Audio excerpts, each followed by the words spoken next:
Dr. Liana Mercer had spent most of her nights staring at screens filled with tiny flickering lines, listening to the quiet hum of machines that never slept. The Hall Deep Space Listening Array was the kind of place most people forgot existed. It was far from any city, sitting alone in the desert where the sky felt wide enough to swallow a person whole. Out here, nothing moved except wind, dust, and the occasional night animal. For Liana, though, this lonely place felt alive. Every beep and every soft buzz from the equipment meant the universe was talking, just in a language humans hadn't yet learned to understand. Most nights were slow. Signals came in, were recorded, and later dismissed as passing satellites, old star noise, or interference from weather. But that night felt different from the moment Liana walked into the control room. She couldn't explain it. Maybe it was the unusual silence of the desert, or the way the stars appeared brighter than usual. Or maybe it was just her mind playing tricks after weeks of little sleep. But something deep in her chest felt restless. She sat down with a cup of warm coffee and glanced through the routine data logs. Everything looked normal. She took a deep breath and started the automated scan. The system swept through thousands of frequencies, one by one, marking anything unusual. Halfway through the process, Liana noticed a strange pulse appear for a single moment short, soft, almost like a breath. She leaned forward. The pulse returned, 3 short flickers. A long pause. Then 3 more. Her eyebrows tightened. Not because the signal was loud or clear, but because it repeated. Space was random. Static was random. Stars were random. But a repeating pattern? That wasn't random at all. She ran the recording again, isolating the suspicious frequency. The pulse played softly through the speakers, a faint, rhythmic tapping sound that reminded her of someone knocking politely on a door. It wasn't the kind of signal she could easily explain. She checked for equipment glitches, weather interference, and nearby aircraft. Everything came back clean. The signal pulsed again, steady and patient, like whoever or whatever was sending it had all the time in the universe. Her hands trembled a little. She called her colleague, a quiet older technician who seldom showed emotion, but had worked in the array even longer than she had. He shuffled into the room, rubbing his eyes from a half-finished nap, expecting this to be another false alarm. Liana played the recording. He didn't speak for several seconds. Then he bent closer to the screen. "That's not noise," he finally said, his voice thin. Liana felt a chill run through her. She knew it wasn't noise. But hearing someone else say, it made the moment feel heavier. They ran deeper analysis. The pattern grew clearer with each pass. Not only was it repeating, it carried structure, timing, spacing, pauses, almost like coded dots and dashes. It wasn't just a sound. It was a message. For hours the two worked nonstop, barely noticing the sun rise outside. The desert shifted from black to soft pink, but inside the control room, the air stayed cold and electric. When the early morning crew arrived, they walked into a room filled with tension and half-drunk coffee cups. At first, the new team assumed the night shift was exaggerating. Strange signals weren't uncommon. But when they saw the data themselves, their casual smiles faded. People leaned in, whispering theories, excitement mixing with worry. Everyone understood the same thing. If the signal wasn't natural, then it was intentional. And if it was intentional, someone out there was trying to talk. Liana felt emotions she couldn't sort out: fear, curiosity, wonder, and a strange sense of responsibility. As they tried to decode the signal, more pulses arrived, stacking neatly on the screens like tiny heartbeat marks. In those marks, hidden deep within the pattern, the team discovered something unexpected: a miniature burst of structured energy waves that looked almost like a digital signature. It wasn't in any known language, but its structure strongly suggested deliberate design. Hours later, After multiple decoding attempts and algorithm tests, the software pulled out a rough translation. The message was short, very short, but it made the whole room go silent, requesting immediate aid. Threat unknown. No one spoke for a long time after that. Some stared at the screen. Others looked at each other with confusion and disbelief. A message like this didn't belong in reality. It belonged in movies or old sci-fi books. But the screen didn't care about that. It just delivered data, and the data said someone far away was asking Earth for help. Liana reread the message carefully, as if expecting it to change. It didn't. The first debate that broke the silence wasn't about who sent the message. It was about how far it traveled. The frequency indicated the signal hadn't come from any of the nearby star systems humans had mapped in detail.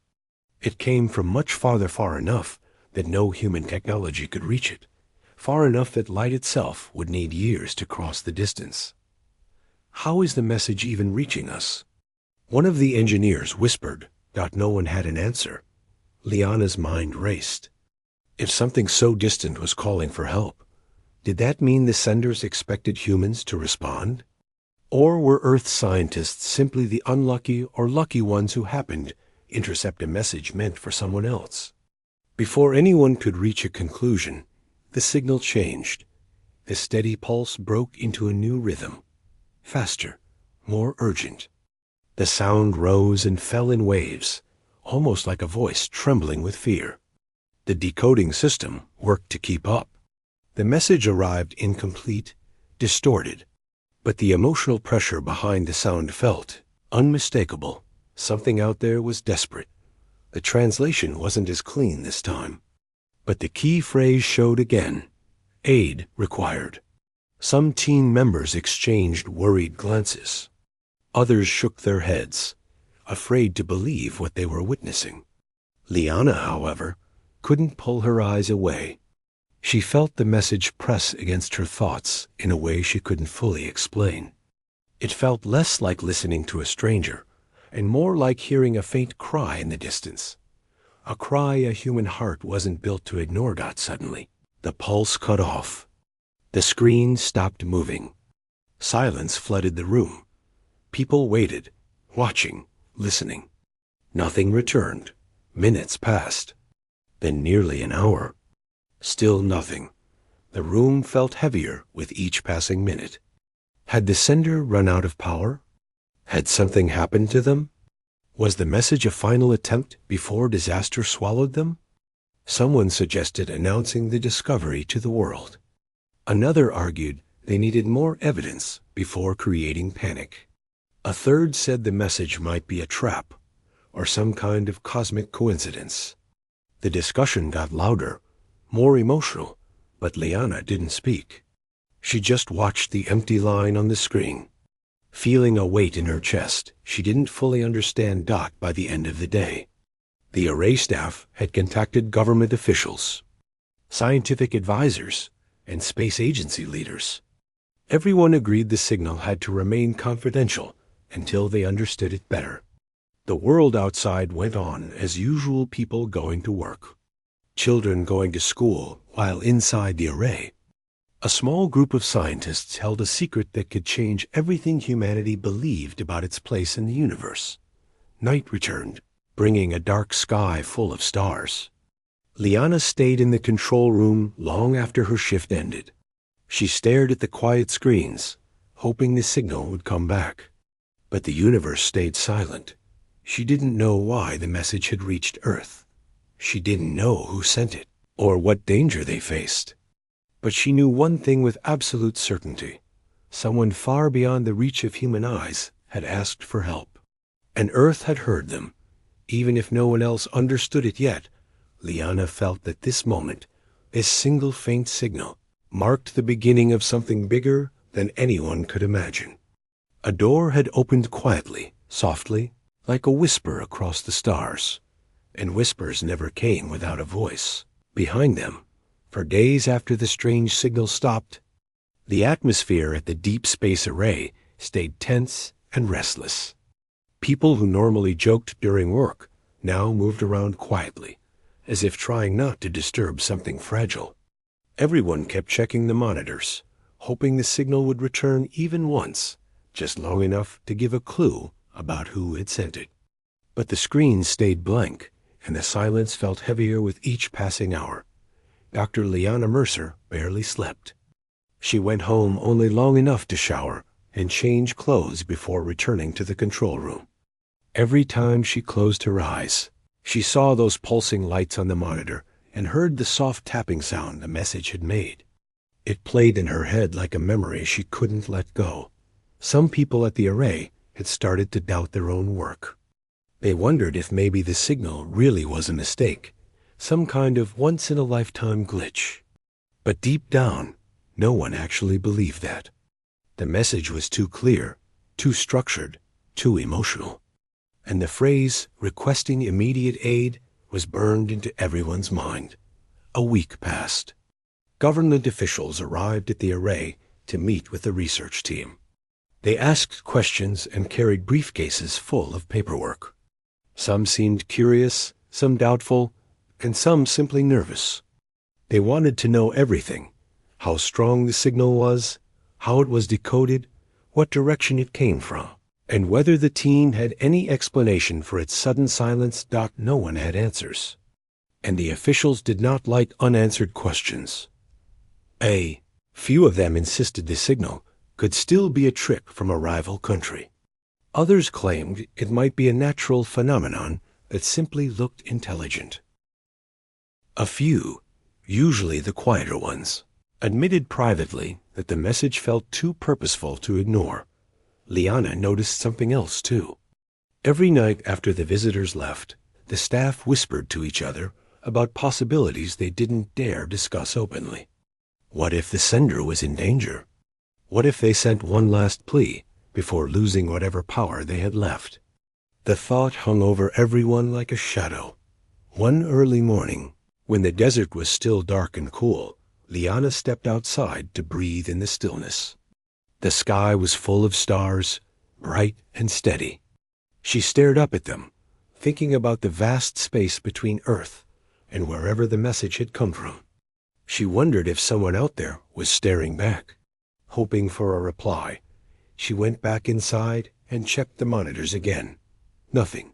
Later that same afternoon, everything changed. The alert system suddenly lit up with red flashes, and a sharp alarm sounded through the control room. At first, people assumed it was a simple system error, but the readings were far from normal. The satellites in lunar orbit, those silent metallic watchers circling far above Earth, were detecting something large entering their range. Something that hadn't been there before. The room filled with confusion. Some scientists ran toward the screens. Others froze in place. The data streaming in made no sense. It wasn't an asteroid or a piece of space junk. It wasn't a human spacecraft. It wasn't anything that matched the database. Whatever it was, it had arrived without warning. A message from the satellite network appeared on the screen. It was a request for visual confirmation. Liana and several others rushed to the imaging system controls. The image cleared slowly. At first, it looked like nothing more than a dark smear drifting near the moon. But the smear sharpened into something with shape large, angular, quiet. It didn't glow like human-made machines. It didn't reflect sunlight the way metal should. Instead, it looked almost cloaked, as if it was trying not to be seen. People stared, breathless. Someone whispered, "Is that a ship?" Another person whispered back, "It has to be." The cloaked object hovered in lunar orbit in complete silence. No transmissions, no movements, just a presence, steady and patient. Then, all at once, a signal appeared on the monitors. It was different from the original distress call. Softer, slower. The translation software worked to break it down. The message appeared in text on the main screen. "We seek permission to communicate peacefully." The room went cold. Some staff members stepped back. A few held their breath. Liana felt a shiver run through her, not from fear exactly, but from the indescribable feeling that history had just changed forever. Government officials were called immediately. Within minutes, the control room was filled with people in suits speaking urgently into phones. They debated whether to respond, whether it was safe, whether this was real or some impossible trick. But while they were arguing, another message appeared, this time clearer and longer. We are the Karen. Our vessel was damaged. We sent a plea for aid. We come with no harm and no weapon. Liana felt her heart drop. The message proved two things at once. The distress signal was real, and its senders were close enough to speak to Earth directly now. Some officials wanted to shut down communication completely. They argued it was dangerous, unpredictable, and potentially a threat. Others said turning away from a peaceful request would be a mistake that Earth could never undo. The debate grew louder. People interrupted one another. Papers waved in the air, and the entire room buzzed with tension. Meanwhile, the ship continued to wait quietly near the moon, as if it understood that humans needed time to process what was happening. Then the Karen sent a third message. This time, it wasn't text. It was visual. A soft glow formed on the center screen and expanded into a holographic image. It showed a being tall, thin, and calm-looking, with gentle movements and large, tired eyes. The Karen ambassador, though clearly different from humans, did not appear threatening or aggressive. The movements were slow and peaceful, almost weary, like someone who had traveled too far and for too long. A translated voice accompanied the image. We seek refuge. Our world is in danger. Our people flee a force we cannot defeat. We ask for help, not as conquerors, but as survivors. The room fell quiet. No one knew what to say. The ambassador continued, showing brief images of star maps, damaged ships, and strange distortions in space that humans had never seen before. The Karen explained through gestures and broken translation that they had been explorers once. Peaceful, curious, travelers of distant galaxies. But then something began consuming their stars, their vessels, and their colonies. They called it a void entity, though they admitted they didn't fully understand what it was. Whatever it was, it drove them into space seeking safety. Earth had not been their first choice. They had tried to find help from many other civilizations.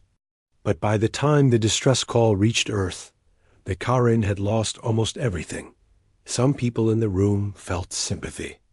Others felt only fear. But one thing was impossible to deny.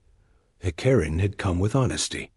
Their message carried sadness, exhaustion, and hope, not in a small room separate from the chaos. A group of specialists was gathered for a private briefing. These weren't politicians or researchers.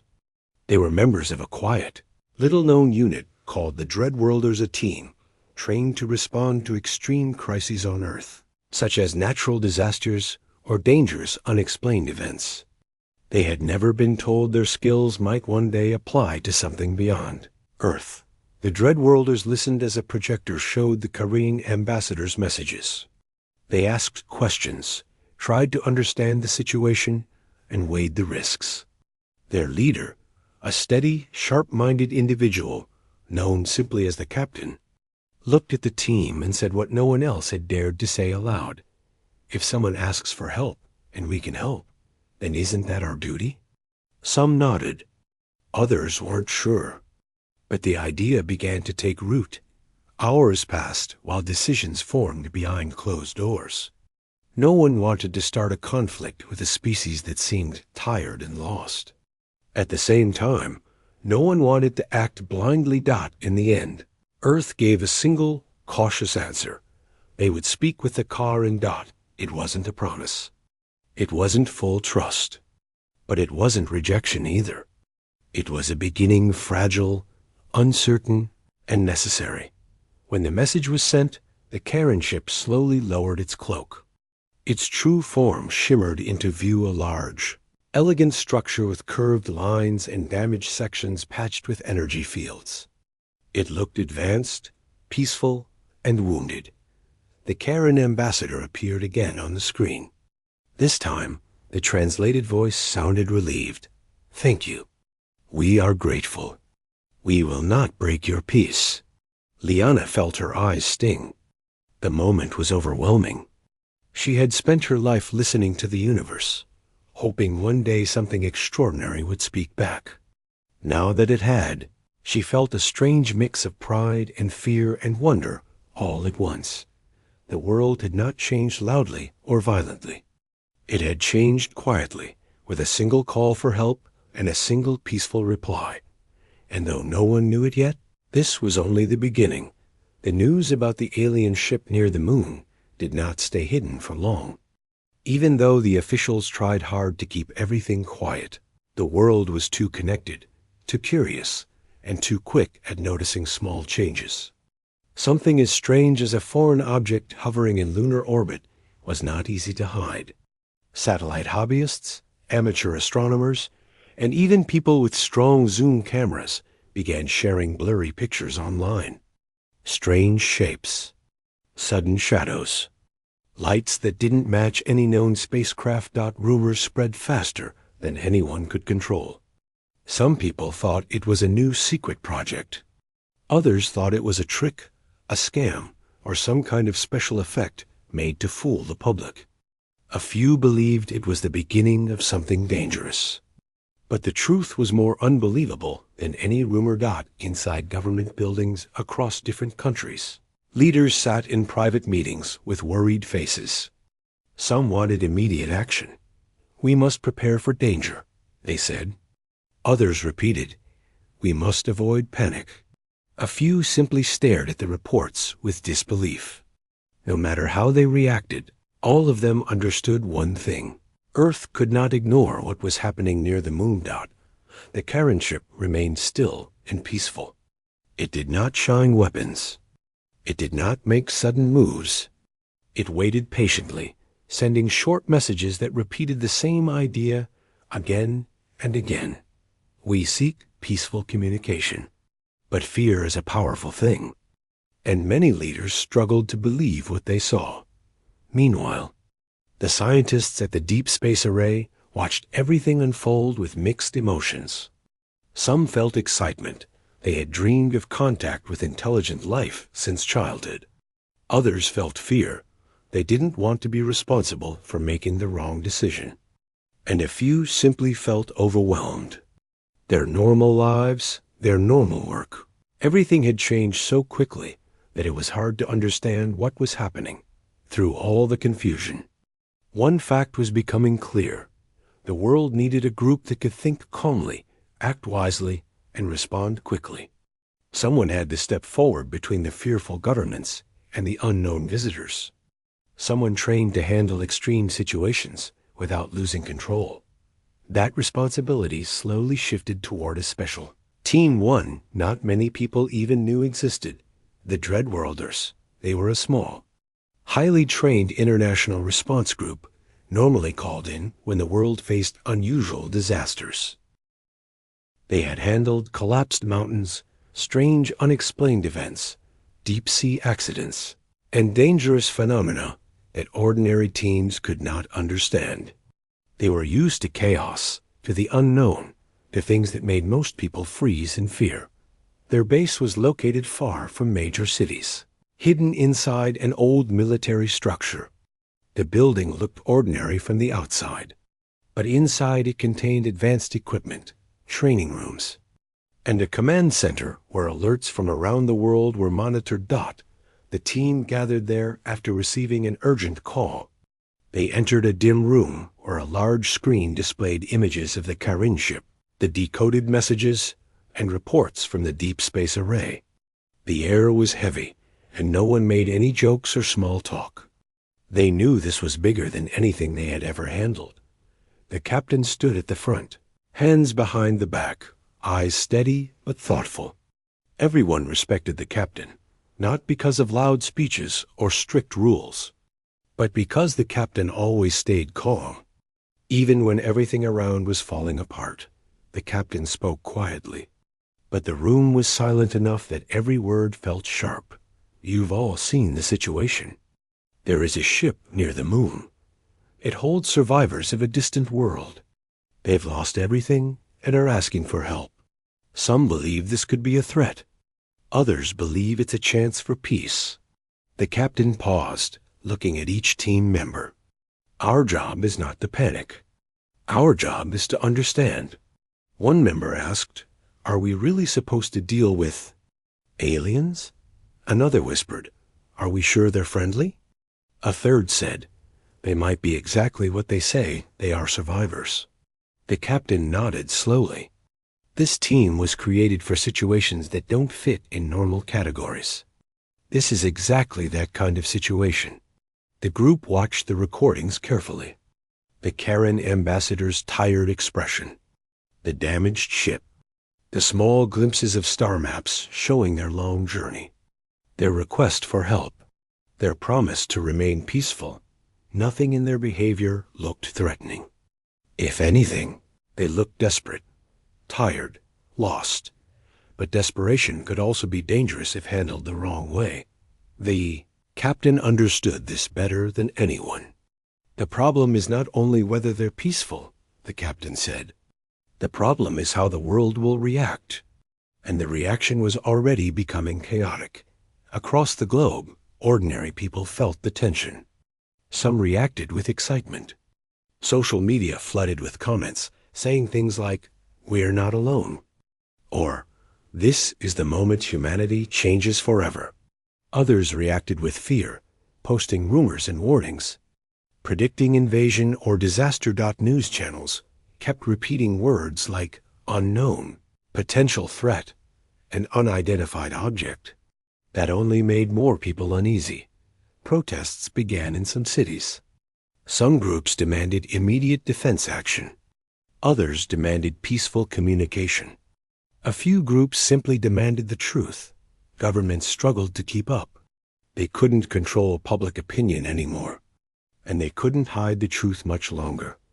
Everyone wanted answers, and no one had any. Inside these arguments and fears, the Dreadworlders became the center of a quiet decision.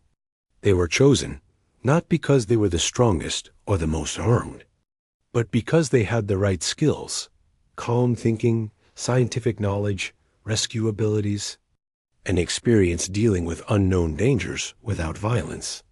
They were the best chance of making a human connection with the Karen. But before they could act, the world's leaders needed to agree on something important. Should Earth help these survivors at all? The debate lasted for hours. Representatives argued fiercely. Some said, "We cannot trust strangers from another world. It could be a trap." Others said, "They came asking for help, not war. Don't we at least owe them a chance?" Another group argued about resources. Helping them might put Earth in danger. We must put our planet first.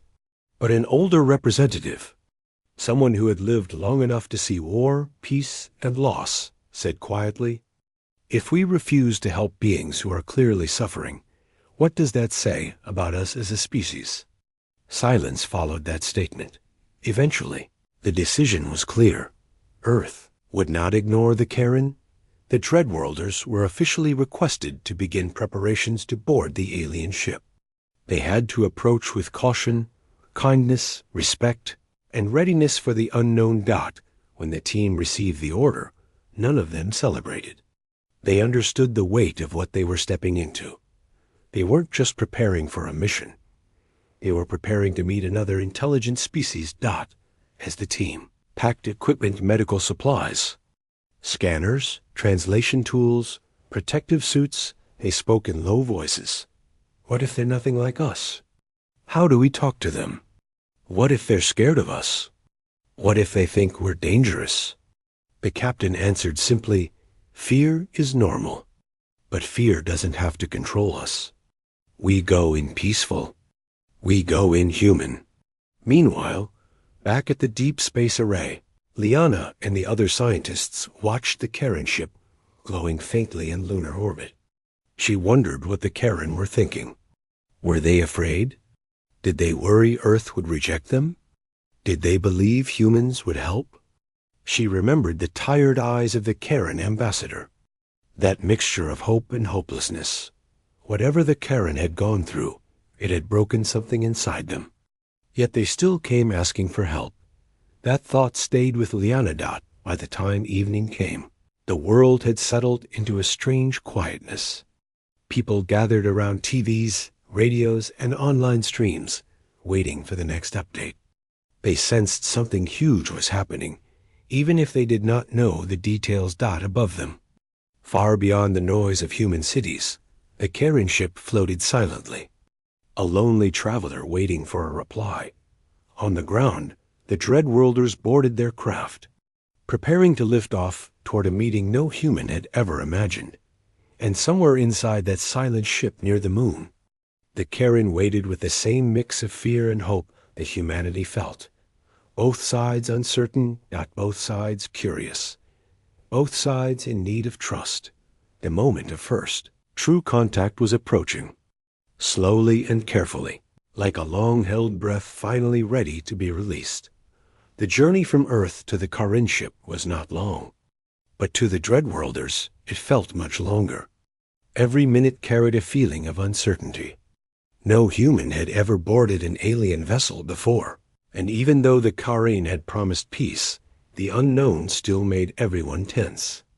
The teens sat strapped into their seats, while their transport craft lifted slowly from the launch platform.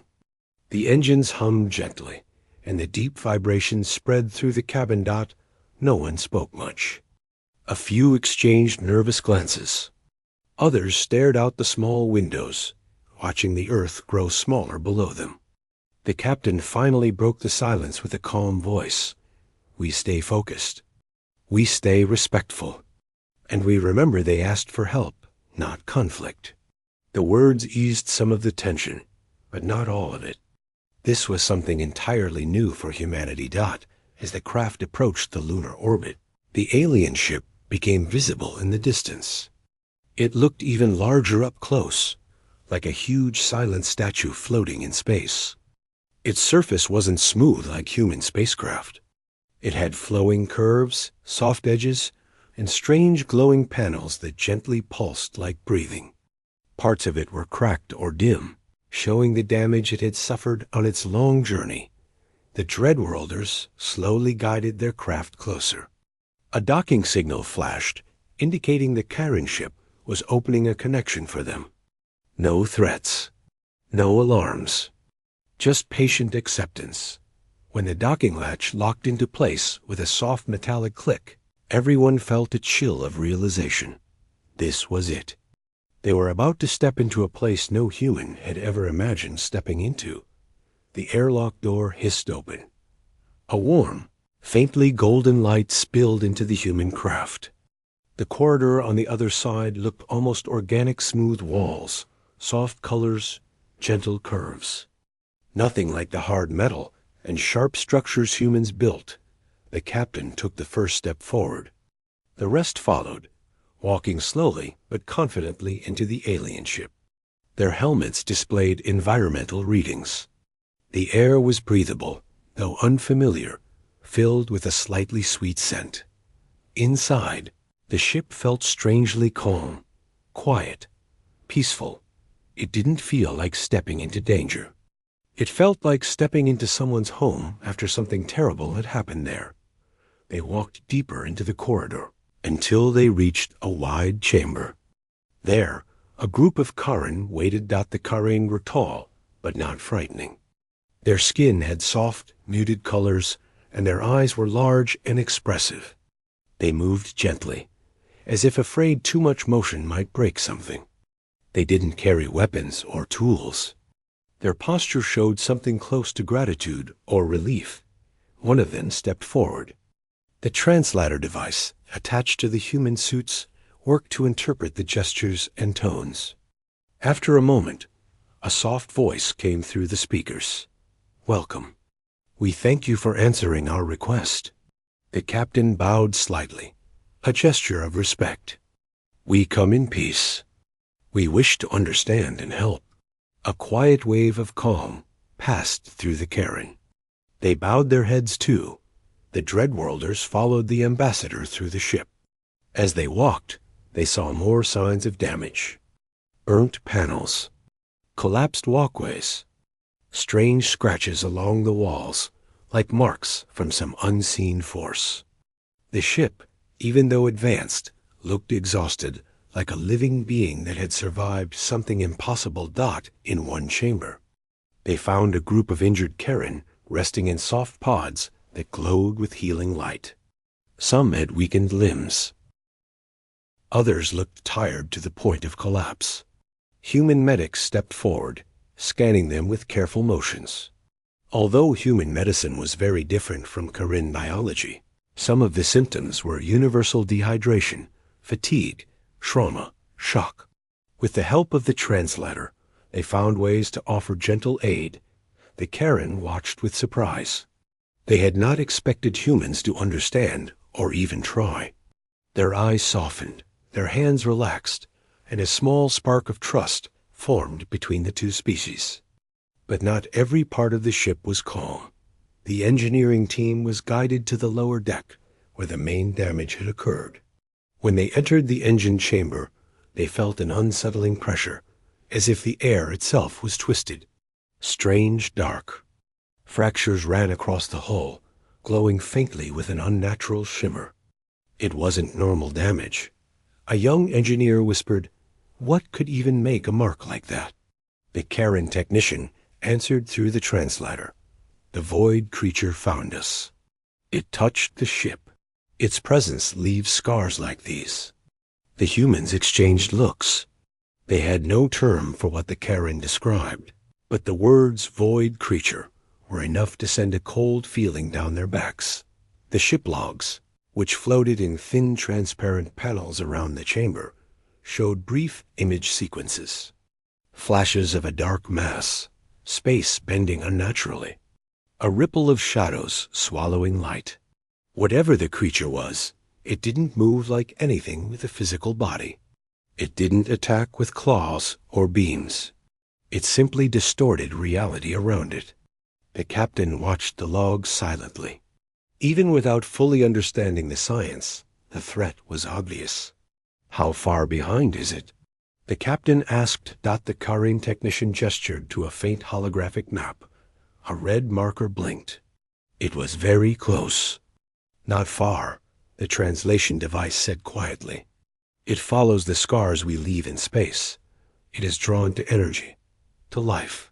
The room fell silent. The danger was not theoretical. It was approaching. The Dreadworlders split into groups to help stabilize the ship.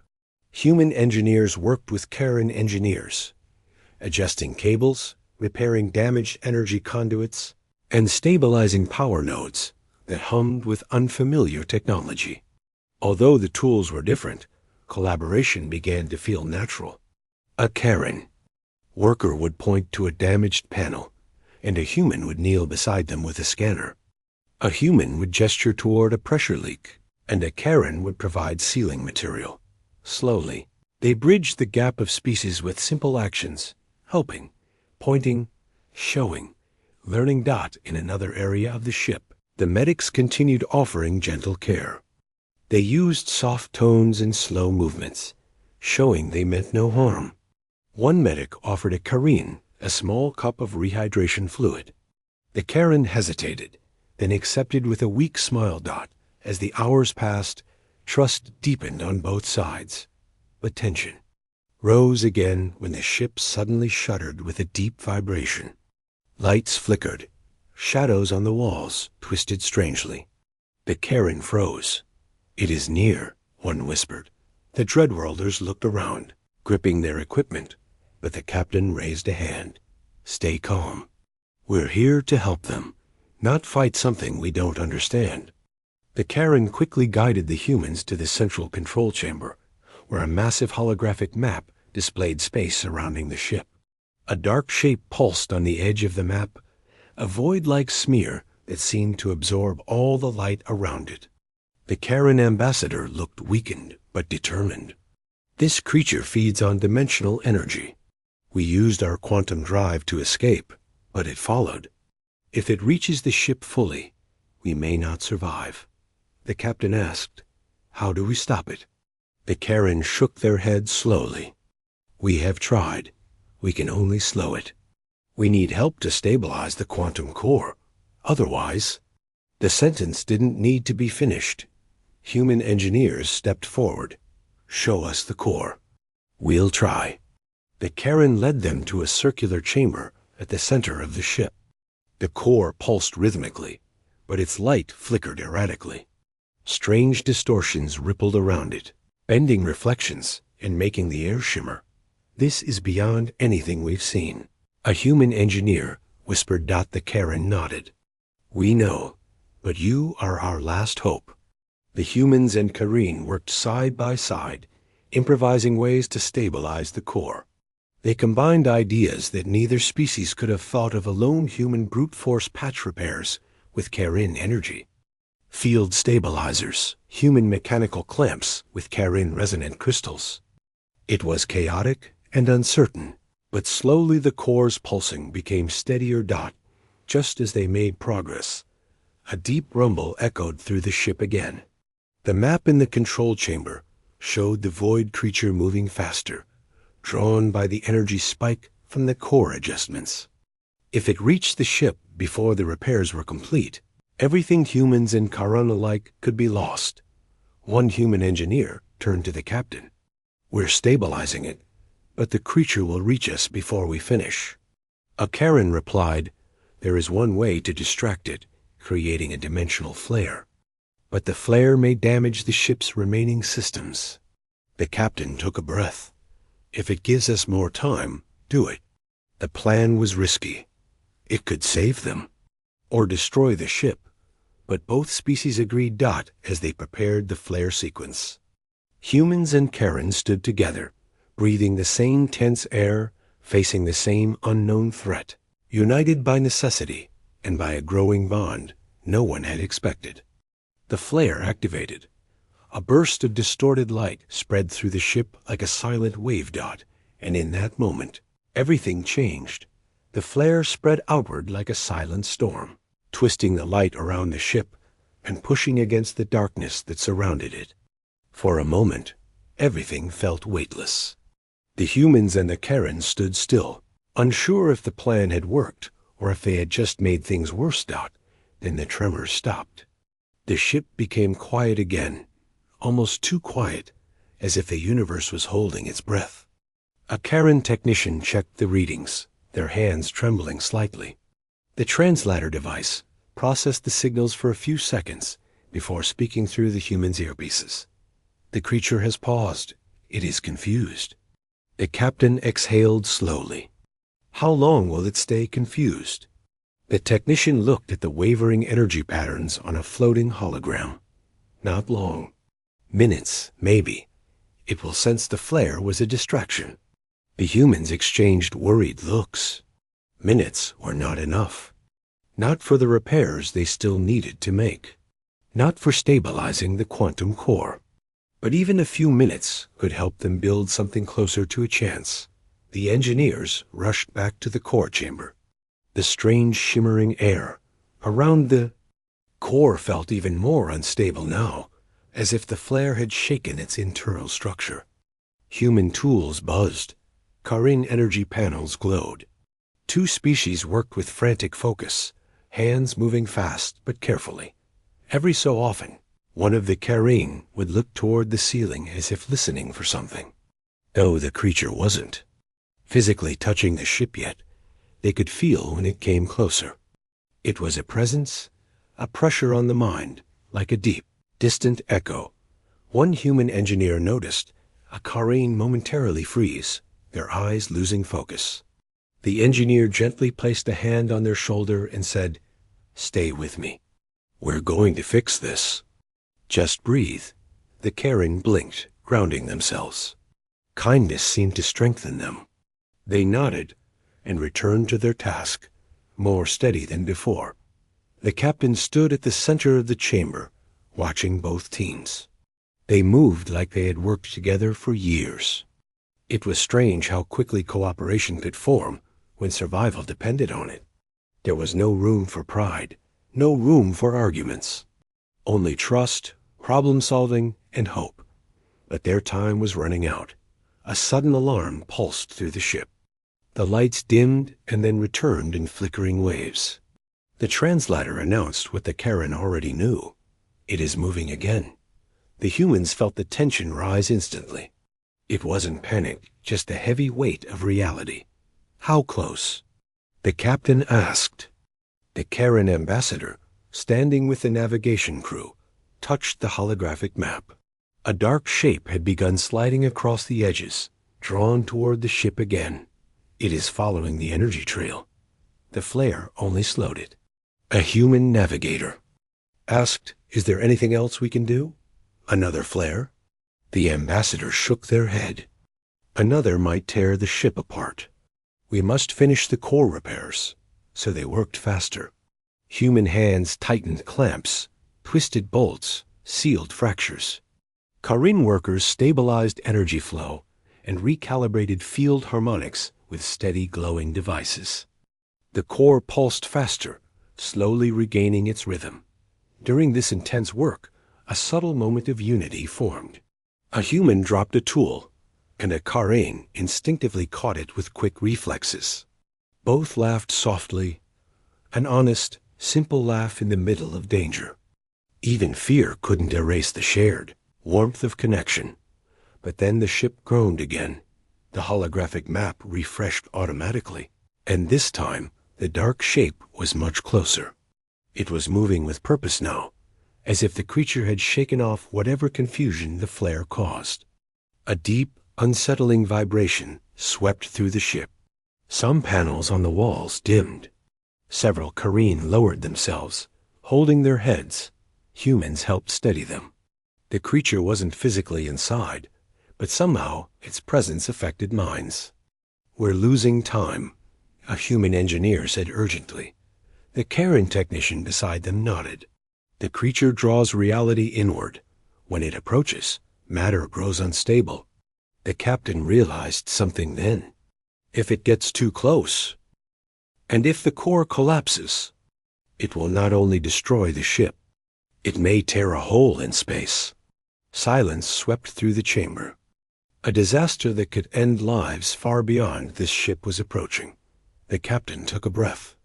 Then we hold it off, even if it's just for a few more minutes. But how? The humans looked at each other, then at the alien crew, and a silent understanding drifted through the air. They needed something creative, something unexpected. The Karen had tried their own methods before. Human thinking might offer something different. A young human technician stepped forward. What if we create a false energy trail? Something stronger than the core itself. Something the creature will follow. The ambassador listened carefully. "You mean bait?" "Yes," the technician said. "A signal strong enough to look like a bigger energy source. We send it away from the ship. It might chase it."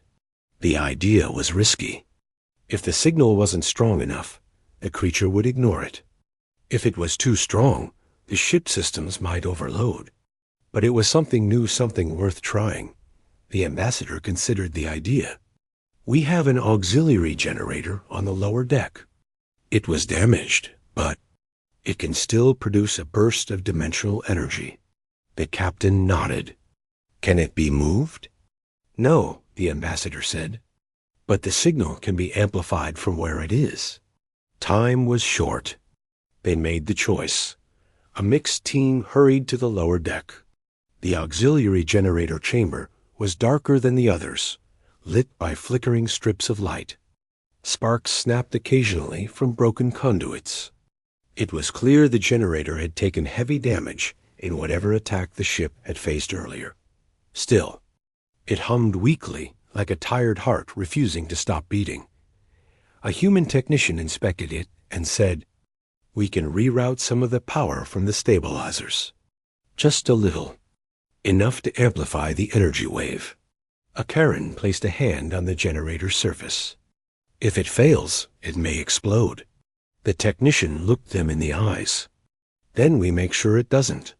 They worked side by side rewiring, reinforcing panels, adjusting tuning rods. The goal wasn't perfection. It was speed dot above them.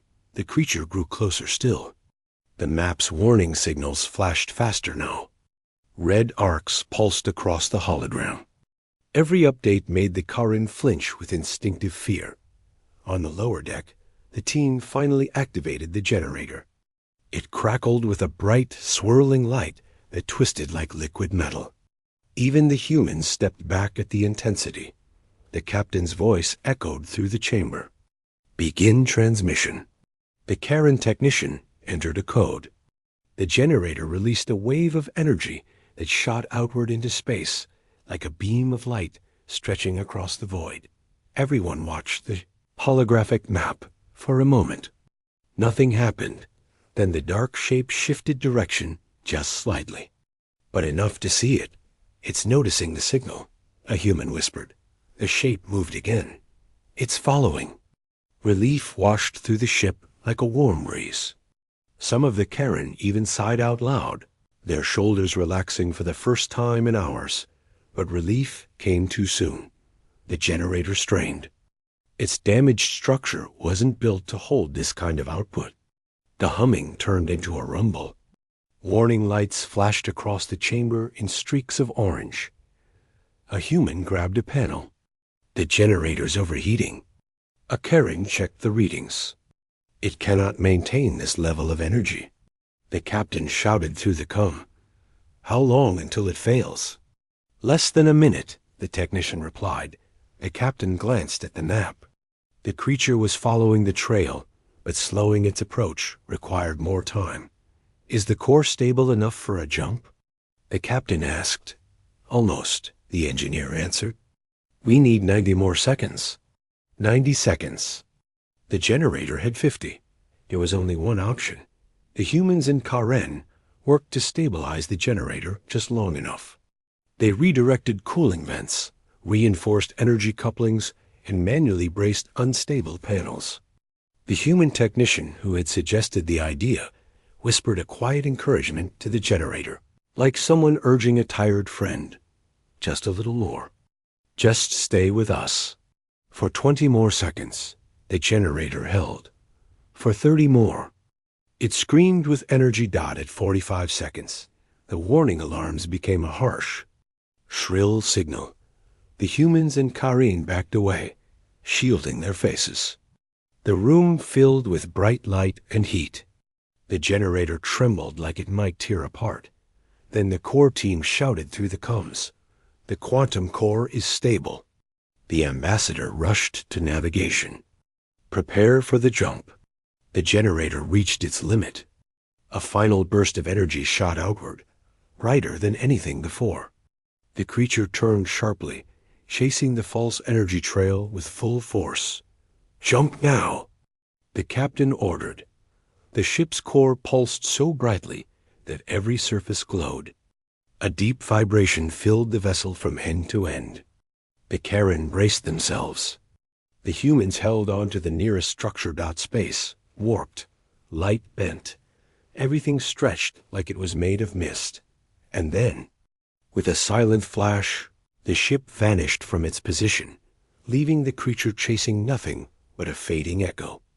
The humans and the Karin, together, had survived the impossible. When the jump ended, the ship landed in a calm part of space where no strange shadows chased them and no alarms blinked in warning. It felt almost peaceful, like stepping out of a storm into a quiet room. For a moment, no one moved. Humans and Karin simply stood still, breathing slowly, trying to understand if they were truly safe. The first sign of relief came when the holographic map displayed nothing dangerous around them. The dark shape that had followed them for so long did not appear anywhere. The false energy trail had pulled it far away, and the jump had carried them even farther. The captain released a slow breath. A few humans lowered their heads with quiet gratitude. A group of Karin placed their hands on their chests. a gesture of thanks in their culture. No one cheered loudly. The moment wasn't about celebration. It was about quiet, deep relief. But even in that calm space, the ship was not in perfect condition. Some lights still flickered. Panels were loose. The core chamber hummed with an uneven rhythm. The journey had taken a toll. Still, they were alive. And that felt like a victory, large enough to fill the entire ship. Gradually, the crew began moving again. Humans checked each other for injuries, offering support with simple words. You okay? Can you stand? Let's get you to the med bay. The Karen did the same for their own people, gently assisting those who felt drained after the jump. The bond formed between the two species hadn't faded. If anything, surviving danger together had made it stronger. A human engineer walked past a Karen who was sitting near a console, breathing heavily. The engineer paused, crouched slightly, and asked, "Do you need water? Or whatever your version of water is?" The Karen gave a tired smile. "Rest is enough. Thank you." Moments like that, small but sincere, filled the ship. Meanwhile, the navigation crew studied star charts to confirm their location. They discovered that the jump had placed them near a stable region with no known threats. There were quiet stars nearby and several small asteroid clusters, but nothing dangerous. The Karen ambassador looked at the star chart for a long time, almost in disbelief. "This is safe," the ambassador said softly. "We have not seen a safe place in many cycles." The captain nodded. "You can rest here, as long as you need." Even though the humans wanted to help further, they also knew the Karen needed a moment to breathe, not make decisions. Not fix things, just breathe. After some time, the humans were invited to the central chamber, where the Karen usually met to discuss important matters. It wasn't a grand room, more like a circular space with gently glowing floors and curved seats along the walls. The air carried a soft, soothing hum. The ambassador stood in the center and addressed both crews together. Their voice trembled slightly, not from fear but emotion. "When we sent our distress call, we did not believe anyone would reach us in time," the ambassador said. "We thought this ship would be the last memory of our people. But you came." The humans listened quietly. "You entered a ship you did not understand. You faced a danger no one had words for. You risked your own lives for ours. Because of you, our people have a chance again." A human scientist stepped forward. "You don't owe us thanks. Anyone would have done the same." The ambassador shook their head gently. "Many would not. But you did." There was no dramatic applause, no loud speeches. Just a calm, heartfelt moment shared between species who had fought together. Later, the Karen began scanning for any signs of their scattered survivors in distant parts of space.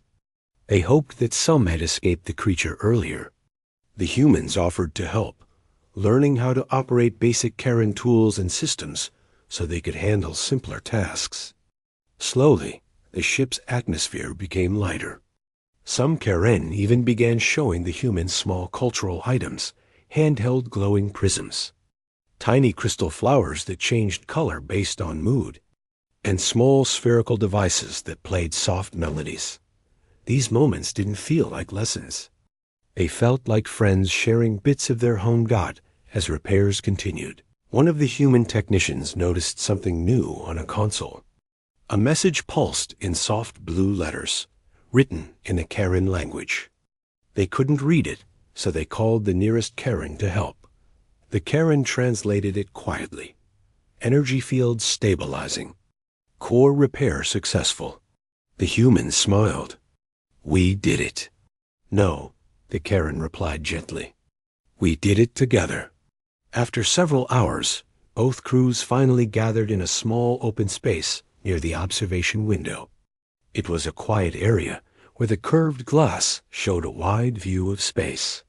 The stars were calm here, shining peacefully like tiny lamps in a dark room. The humans leaned against the rail, looking out with tired but content expressions. The Karen joined them, standing close enough to show comfort, but not crowding. One human explained. On Earth, when people go through something intense together, they take a moment like this to just watch the world. It helps the mind settle. The Karen nodded. We understand. Watching the stars used to comfort our people too.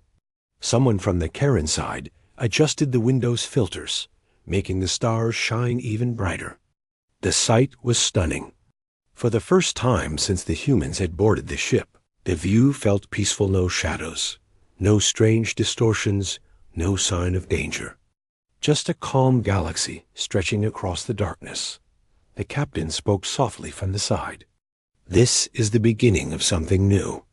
Not just for you, for all of us. The ambassador nodded. We would like to build an alliance with Earth, a bond between our people. If you would accept. The humans exchanged glances. They hadn't expected such an offer. Not this soon, not after everything. But it felt right. Over the past hours, they had built trust no agreement could force. They had seen each other's strengths, fears, mistakes, and courage. A human engineer said quietly, I think Earth will listen. If we tell them what happened. If they meet you the way we met you. The ambassador looked hopeful. We will come in peace. And we will bring knowledge. Our history. Our technology. Our stories. If Earth wishes to share with us as well. The captain smiled. They will. The humans returned to the communication room and sent a secure message to Earth. They explained the situation, the danger they faced, and the cooperation that saved them all. It took time, but the reply finally came. Earth wanted to hear more. They were ready to speak with the Karen. That message alone brought a wave of emotion through the ship. Some humans quietly wiped their eyes. A few Karen reached out and gently touched their shoulders in comfort. Even without speaking the same native language, their feelings connected effortlessly. Over the next day, both crews continued preparing the ship for the journey back towards safer regions. They restored systems, improved the shields, and checked every part of the core. The humans helped wherever they could, swapping parts, tightening bolts, adjusting controls even if they needed a Karen to explain what each symbol meant. In the middle of all this activity, a small moment occurred that stayed with everyone. A young Karen approached a human technician and held out a tiny glass-like object. This is for you. The Karen said. The technician gently took it. What is it? A memory stone. When you hold it, it reflects your experiences. It will change color over time, depending on what you go through. The Karen looked down shyly. It is something our people give only when we wish to honor someone. The human stared at the stone, touched by the gesture. Thank you, really. The Karen smiled softly. Moments like that began to fill the ship. Quiet exchanges, small gifts, meaningful gestures. The long fear that had weighed on everyone finally began to fade. Eventually, when the ship was strong enough to travel safely, the ambassador gathered both crews again. Our next step is to find a place where our people can rebuild. And then we will journey to Earth, not as strangers, as friends. The humans nodded warmly. The captain spoke with confidence. When Earth sees what we've seen, they'll welcome you. The ship's engines activated, glowing steadily with new strength.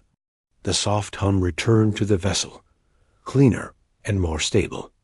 As it began moving forward, the humans and Karians stood together at the observation window. They did not see the creature anymore. They did not feel the weight of danger. Instead, they saw open space full of possibilities, full of new paths. Two species, once strangers, were now connected by shared survival, shared effort, and shared hope.